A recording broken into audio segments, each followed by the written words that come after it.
അപ്പം ഞാൻ ഇന്ന് വർക്കിച്ചൻ്റെ വീട്ടുപേരെ പോവുകയാണ്. വർക്കിച്ചനും മോളിയുടെ അടുത്ത്. അവരുടെ വീട്ടുപേരാണ് കാപ്പിൽ കാരുപറമ്പിൽ. ഇവരുടെ കൂടെ ജീപ്പിലായിരുന്നു ഞാൻ ഇന്നാൾ അവിടെ പൂഞ്ഞാറിലെ വെള്ളച്ചാട്ടം കാണാൻ പോയത്. ആ വെള്ളച്ചാട്ടത്തിൻ്റെ പേരങ്ങ് മറന്നുപോയി. അരുവിക്കച്ചാൽ വെള്ളച്ചാട്ടം.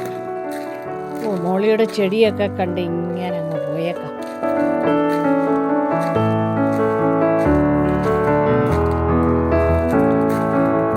അവരിപ്പോഴേ ക്രിസ്മസ് ട്രീയും ഒക്കെ വെച്ചിട്ടുണ്ട്.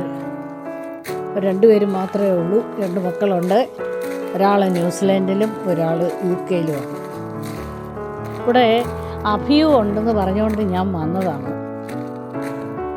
ആദ്യം ചക്കയാണ് കാണുന്നത് കേട്ടോ. ഇത് J33 ആണിത്. എപ്പോഴും ചക്ക ഉണ്ടാകുമെന്നാണ് പറയുന്നത്. ഹലോ ഗൈസ്, ദേ ഇത് കണ്ടോ, ഇതാണ് അഭിയു. കഴിച്ചിട്ടുണ്ടോ ഇത്? സത്യം പറഞ്ഞാൽ ഞാനും കഴിച്ചിട്ടില്ല.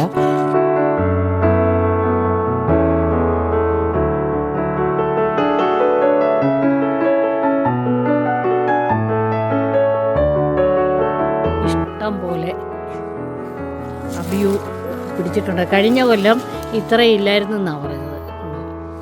അപ്പം ഞാൻ ഇതൊന്ന് പറിച്ചൊന്ന് നോക്കട്ടെ ഇതെങ്ങനെ ഉണ്ടെന്ന്. നമുക്ക് മുറിക്കാം. ഇതിനകത്ത് നിന്നൊന്ന് മുറിച്ചേ പകുതി.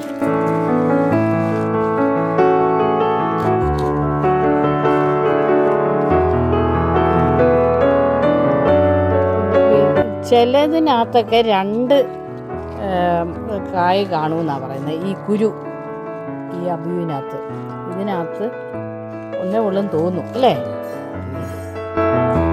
കഴിച്ചു നോക്കണം. ഞാൻ ആദ്യമായിട്ടാണ് അഭിയു കഴിക്കുന്നത്. ഒരു ഫാഷൻ ഫ്രൂട്ട് അല്ലെങ്കിൽ ചെറിയ മാങ്ങയുടെയൊക്കെ ഒരു ടേസ്റ്റാണ്.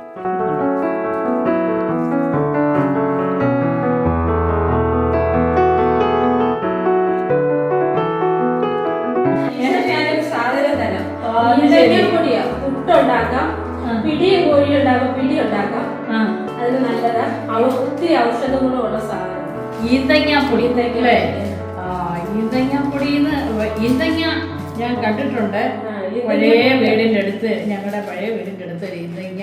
അത് ഈ പൊടിയാകുമ്പോൾ ഒത്തിരി പ്രോസസ്സിംഗ് ഉണ്ട്. എന്തൊക്കെ ചെയ്യണം? അത് ഉണങ്ങി അത് വെട്ടി വെയിലത്ത് വെച്ച് ഉണങ്ങി വെച്ച് വീണ്ടും കുറച്ച് നല്ല വെയിലുള്ളപ്പോൾ അത് വെള്ളത്തിലിട്ട് 5 ദിവസം കഴുകി വാരി വെള്ളം മാറ്റി വെച്ച് ഉണങ്ങി പൊടിച്ച് വറുത്തെടുക്കണം. എൻ്റെ പൊന്നെ, അത് ശരി. ഇതുണ്ടല്ലോ, ഇതിപ്പം ഞാൻ ഇപ്പോൾ ഒരു കവറിനകത്ത് പകുതി പോലും ഇല്ല. പക്ഷേ ഇത് 1 കിലോയിൽ കൂടുതലുണ്ട്. നല്ല വെയിറ്റ് ഉള്ളതാണ്. 1 കിലോയിൽ കൂടുതലുണ്ട് ഇത്. ഒത്തിരി താങ്ക്സ്. എങ്ങനെയുണ്ടെന്ന് നോക്കട്ടെ. അപ്പോൾ ഇത് പുട്ടുണ്ടാക്കണം അല്ലേ? ഞാനൊരു സാധനം ടീച്ചറിന് തരാം. ഇതെന്ന് പറഞ്ഞാൽ കല്ലുവാഴയുടെ അരിയാണ്. അരി ഇതൊരു ഔഷധ ഗുണമുള്ള സാധനമാണ് ഈ സാധനം. ഇത് എന്താ പറയുന്നത്, ഇത് മൂത്രാശയ രോഗങ്ങൾക്ക് ഇതിന്റെ പൗഡർ ഒരു മെഡിസിനാണ്. ഇത് പൊട്ടിച്ച് ചൂടുവെള്ളത്തിലിട്ട് അത് ഒരു 2 ഗ്ലാസ് വെള്ളത്തിലിട്ടിട്ട് അത് പറ്റിച്ച് 1 ഗ്ലാസ് ആക്കി അരിച്ചു കുടിച്ചാൽ മതി. വെറും വയറ്റില് വളരെ ഔഷധ ഗുണമുള്ള സാധനമാണ്. വെറും വയറ്റിൽ കുടിച്ചാൽ ഏറ്റവും നന്നായിരിക്കും. രാവിലെ കടുങ്കാപ്പി കുടിക്കുന്നതിന് മുമ്പായിട്ട് കല്ലുവാഴയുടെ അരി ഔഷധ ഗുണമുള്ള സാധനം. ഓക്കെ, അപ്പൊ എനിക്ക് ഈന്തങ്ങാപ്പൊടി കിട്ടി, അതുപോലെ തന്നെ കല്ലുവാഴ